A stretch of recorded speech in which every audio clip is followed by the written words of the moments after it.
Härra Andres Vera, te olete üks vähestest meeskonnaliikmetest, kes pääses Estonia peal. Mis ajani te Estonial töötasite ja kellena? Ma töötasin kogu ajaga. Alguses peale vastuvõtmisest kuni lõpuni. Ja kellena? Rehmehaanikuna. Mida te tegite sel katastroofiööl? Siis kui juhtus? Jah. Siis ma olin voodis. Aga ma ei maganud. Ja kuidas te panite tähele või arvasite, et nüüd laevaga on midagi viltu? Kuidas see teie jauks see õudus peale hakkas? Laev läks kreeni. Esimene moment ma arvasin, et kui järsku masina teed seisma jäime külma lainesse, et siis huvipind on suuri. Aga pärast oli ikka selge, et ei ole see. Ma siis panin riidesse mööda koridori ja välja. Mõned on öelnud, et see kreen tuli väga järsult. Järsult, jah. Momentaalselt praktiliselt. Ja üsna mitmed on rääkinud, et käis nagu üks mürts ja teine mürts ja siis oli niisugune järsk kreen. Kas te panite ka seda tähele? No mürsud käisid juba enne. Nad hakkasid pihta, nagu me selle Hiiumaa tagant välja tulime. Ka teiste. Kas need olid siis lainemürtsud? Jah. Aga on räägitud nagu, et mingisugused 2 järsku raputust käisid. Ei ole see. Te ei pannud seda tähele? Harilikult lainemürtsida. Ja kui te nüüd avastasite, et laev järsult läks kreeni, kuidas te siis edasi käitusite? Panite riidesse ja? Riidesse, jah. Tulin koridor. Sealt liikus enne ahtri poole sinna esimesse trepi kohta ja sealt sain välja. Mitmendal tekil te üldse olite? 7. tekil. See kus meeskond? Jah, meeskond käitud 7. Kas laeval mingeid signaale ka anti, et hädasignaale või et on vaja tööle hakata või? Oli küll pärast juba, kui ma selle trepi peal olin. Skylighted. Damage control. See on, mis mina kuulsin. Aga siis oli laev nii kreenis, et pärast ei saanud liikuda. Ega te hääle järgi kogemata ei oska öelda, kes võis seda öelda? Ei või öelda. Ja edasi te pääsesite tekile. Tekile siis hakkasin kohe päästa vesti. Tegin kasti lahti, hakkasin keegile, sest kes hakkasid välja tulema sealt.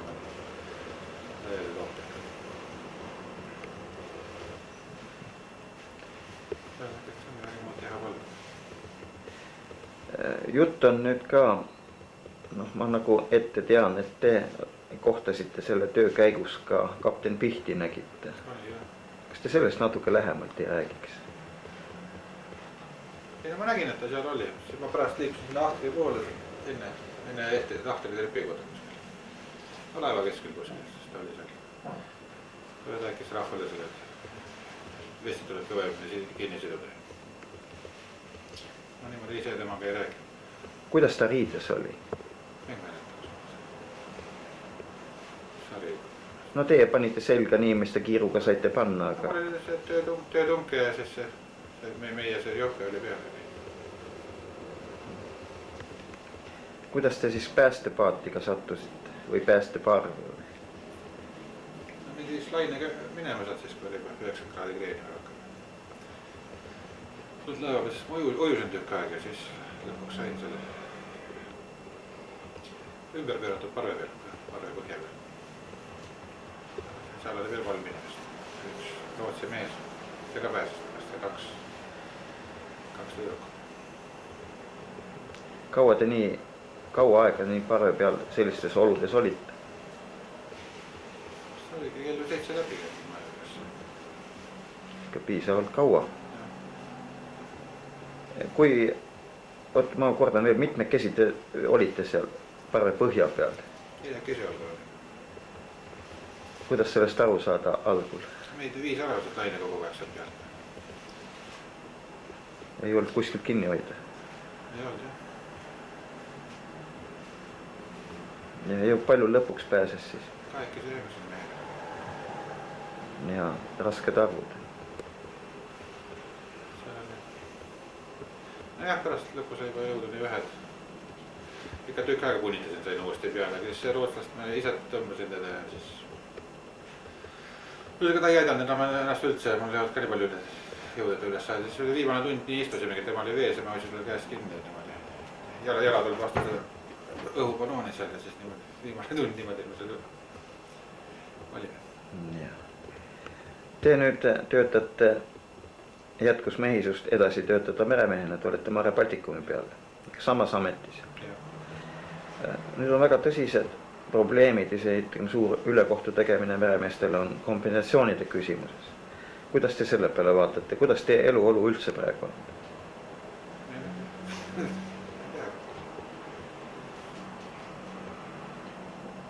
Te siin mainisite, et teil on vahepeal isegi vargad käinud. Nii et vaatamata kõikidele katastroofidele tulevad ka veel muud hädad kaela.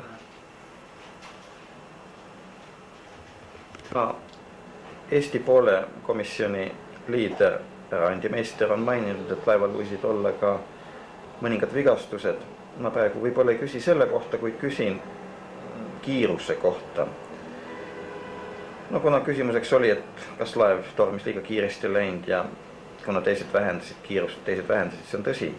Siis mitu mootorit töötas ja millist kiirust see laevale andis? Kas anti käsku kiirust vähendada või mitte? No seda ma ise pole masinas olnud sealt olla. Ma ei julge niimoodi öelda. Minu meelest ei võetud seal kiirust maha. Nii palju mina olen kuulnud, 15 sõlma jõus. Jah, räägitakse 15-16. No te ikkagi kauaaegne meremees. Kas sellises tormis, sellise kiirusega minek võib visiirile anda lisaraskusi? No kindlasti. Kas sellest võib järeldada? Torm on ikka torm. Kas sellest võib järeldada, et kui oleks natukene aeglasemini läinud laev liikunud, et siis oleks surve visiirile ilmselt väiksemalt?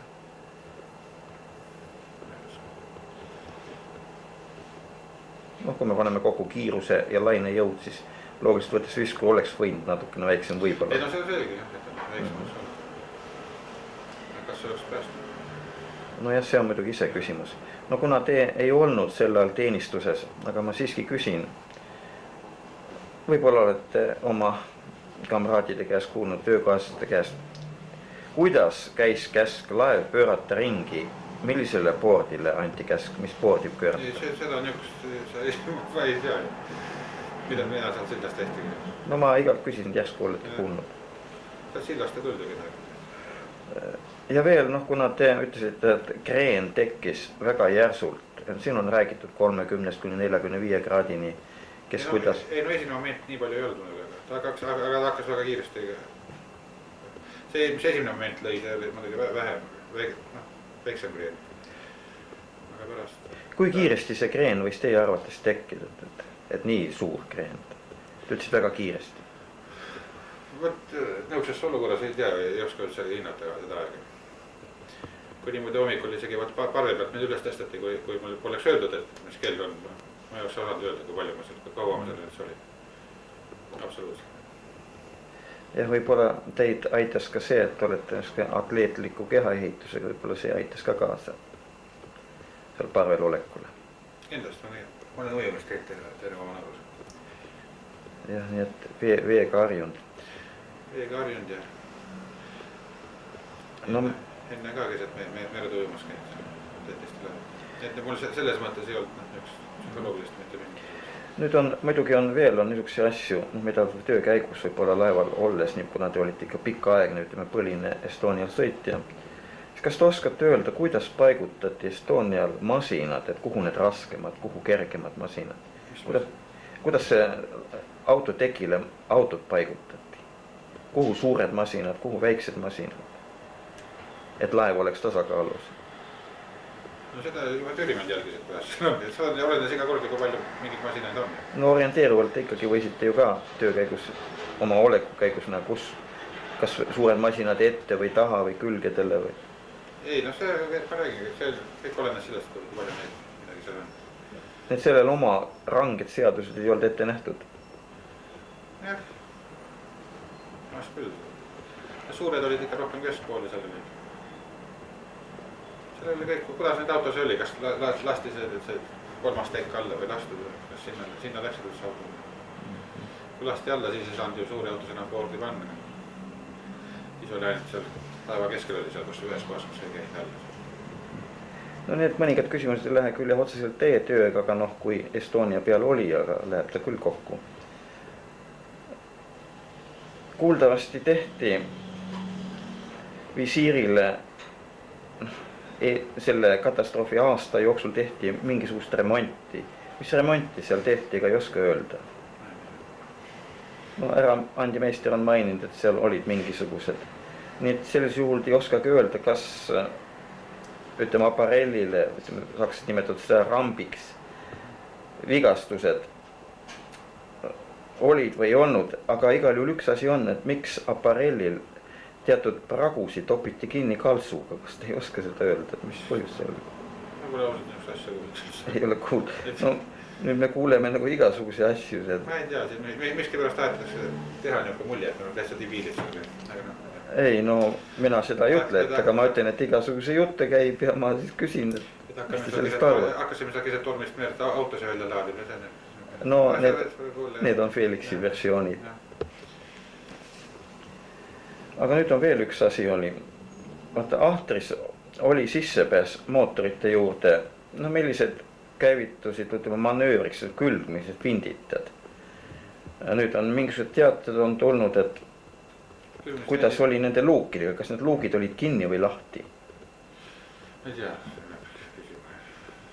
kes tegeles selle asja. Teie ei tegelenud sellega. Mul oli oma asjadega, nii palju kõike tegemist.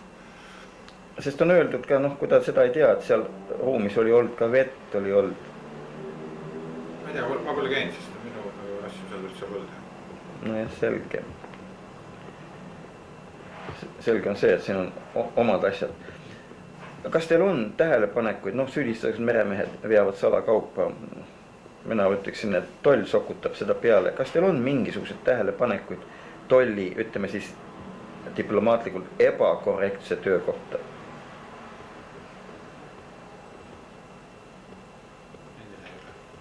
Ei oska seda öelda. Laeval on... Ma ei teaga, kui ikka niimoodi konteineride ees rahvast peale pannakse siis. Nüüd kurde siis. Kas te saate veel üle korrata seda, et oleme juba seda omavahel rääkisime, et meremeestel ei olnudki õigus veel kord koormaid üle kontrollida? Loomulikult on plommi all. Et kui oli plomm, siis pidi olema koorem korras. Ilma plommita see tähendab, et laeva peale ükski koorem ei tohtinud tulla. Loomulikult. See pole üldse meie funktsiooni on üks asja. Tolli ülevaatust teha. No seda ma tahtsingi kuulda.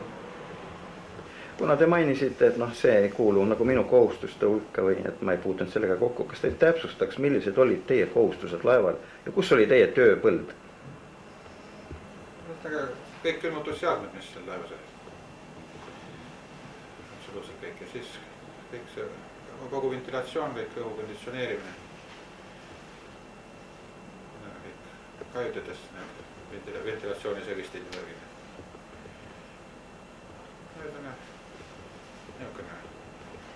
Aga kes teie arvates kõige otsesemalt nagu hooldasid aparelli, visiiri, kes jälgisid, et seal kõik korras oleksid, andurid töötaksid, et mehaanika töötaks? Mehaaniline osa oli teisel mehaanikul. Teisel mehaanikul ja elektrimehaanikul. Need andurid ja üks asja. Aha. Nii et teine mehaanik oli siis, see oli, kes... Jah, temal oli hüdraulika, kõik hüdraulika.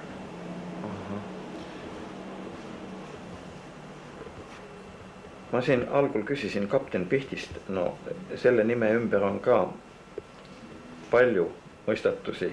Ega teie, olles juba pääsnute hulgas, ei pannud tähele nimekirjades, pääsnute nimekirjades ka kapten Pihti nime? Jah, ma juba Soomes, turuhaiglas on, siis seal oli küll algul, okei. Kas ei räägiks sellest natuke lähemalt, kuidas ta seal nimekirjas oli? Ja kes temaga, kui ütleme kõrvuti samal või tuttavatest, kes samas nimekirjas olid, kus kapten Pihtki? pääsnute nimekirjas? Ei, ma ei tea, kus ta seal kõrval oli, aga igal juhul päris algusest peale ta seal oli. Pärast siis tuli küsimärk sinna. Nii et teie tegelikult ise nägite ka, et Turu nimekirjas oli kapten Piht pääsnute... Mitte Turu nimekirjas, meil palatis oli televiisor seal. Oota, mis palat, mis haigla see oli? See oli see Turu ülikooli haigla. Aha. Seal meil palat, suur palat oli selles 10 inimest. See oli siis Soome televisioon, näitas oma nime. No jah, selgelt, ega midagi muud ei ole. Ja millal algul oli siis, ma saan aru, et oli ilma küsimärgita. Algul oli okei. Ja pärast ilmus küsimärk. Ja kolmas variant oli siis kadus üldse. Kas teie ise ka kellegile rääkisite, et te kohtasite laeval või nägite, panite tähele kapten Pihti? Jaa, me kõik omavahel. Me kõik masinamehed on samad, kes pääsesid kõik me seda möödas vahetas. Ma olen seda ka, ma olen rääkinud küll. Aga nii, komisjonile või? Ja uurijale rääkisin, jah, seda ei käi. See oli siis pärast juba siin kodus olles? Jah. Oota, laevapardal, millise laevapardal? Ja siis kui laevas olime, siis nägime, mitte pärast seda. Ei no selge see, et kui Estonia hakkas katastroofi olukorras, siis nägite teda. Ei, ma just pidasin silmas, et millal te ütlesite seda, kas Turus ka ütlesite, et nägite laeval Pihti? Ei mäleta minu pärast. Ma ei tea, kas või ei, ma ei mäleta, kas mind ei küsitud küll. Aga ma oleks küsitud, ma oleks ütelnud. Aha, no selge. Mida nad põhiselt uurisidki? Kus ma ikka olin sellel momendil ja kuidas ma välja sain. Aga millal anti laevale see lõplik, ütleme siis, et nüüd on laev nagu lõplikus ohus, et lahkuda laevalt? Kas niisugust käsku anti? No mina ei kuuldi ka. Või panta hääd.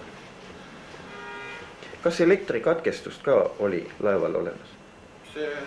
Jah, ta katkes, siis läks momendiks, siis läks avarii diiselgeneraator tööle.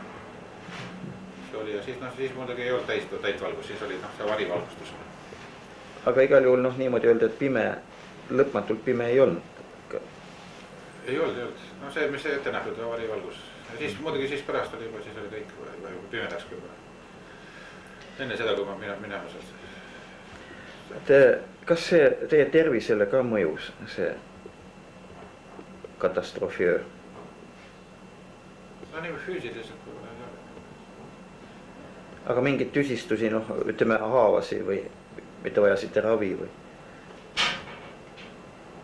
Ei närvid olid, närvisüsteemile pani jääb. Siin haavad ei olnud siin külmumisse, kus lihased lõhkesid, need olid. Kui palju te olete nüüd saanud, kui pääsnud meremees kompensatsiooni? Ma ei tea, kui vaja arvestada. No orienteeruvalt. Kirik on kõige rohkem 10 000. Kirik, kas ütleme laevafirma on midagi andnud? Need riideta makstis kinni, mis meil oli. Ja see on kõik? Riidet, see isiklikud asjad üldse. Ja nüüd siis ülejäänud muud mitte midagi? Sotsosakond endis. See on siis riiklik sotsiosakond? Minu mõelest jah. 3 korda vist oli seal 1000 krooni. Orienteeruvalt, kui palju see, ütleme, koos kirik andis vast kõige rohkem. Kirik andis 10 000, see tähendab siis teised kokku andsid vähem. Ma olen kuulnud, et kuskil kokku on saada kuskil 15 000 kuidagi niimoodi. Selge, see oli ilus vastus. Te rääkisid, et üks paat oleks nagu olnud täitsa ära kadunud. No niisugused jutud seda pärast käisid, meil see 4. mehaanik, kes oli Agur Targamaal. Ja see oli olla ka nagu seal ja siis et isegi nagu olla koju helistanud, ma ei oska niimoodi sellesse suhtuda poigi. Aga kas sellega nõustud, et nende kadunud ümber ikka teatud müstika käib? Müstika käib, jah. kuidas teie kui nüüd pääsnud meremees ja spetsialist vaatate selle peale, et Estonia vrakki minu arvates nagu kamandavad rootslased ja seda, et nad tahavad teda nüüd betooni alla matma hakata. Kuidas teie kui elukutseline meremees selle peale vaatate? Ei, ma üldiselt on muidugi vastu selle katmisele. Ja kuidas te vaatate nüüd, ütleme, hukkunute omaste soovile, et nemad ju soovivad neid hukkunuid, et oleks välja toodud ja maamulda maetud? Mul ei ole niisugust kindlat positsiooni selle loa. Aga kui näiteks nemad ikkagi seda niimoodi soovivad, minu meelest vähemalt, et omaste soov, see peaks olema primaarne. No seda juba vähemalt seegi, et kinni mitte katta ei sealda.